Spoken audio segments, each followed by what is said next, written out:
আসসালামু আলাইকুম রহমতুল্লাহি ওয়া বারাকাতুহু আউযু বিল্লাহি মিনাশ শাইতানির রাজিম বিসমিল্লাহির রহমানির রহিম আন-নারি যাতিল ওয়াকুদ সাদাকাল্লাহুল মাওলানা আযীম।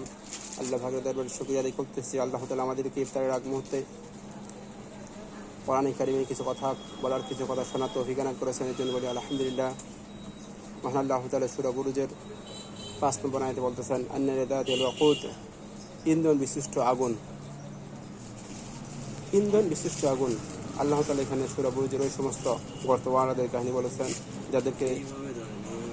যাদেরকে কাফেরেরা, জালিম বাদশারা যাদেরকে আগুনের গর্তে নিক্ষেপ করেছিল, ওই আগুনে একটা লিলিহান বের হয়েছিল, ওইটাকে আল্লাহ তাআলা বলেছেন আন-নারি যাতিল ওয়াকুদ।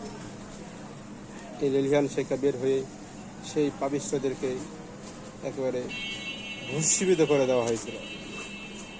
আল্লাহ তাআলা আমাদেরকে কোরআন কারীমের সাথে থাকার তৌফিক দান করুন বলি আমিন। আসসালামু আলাইকুম।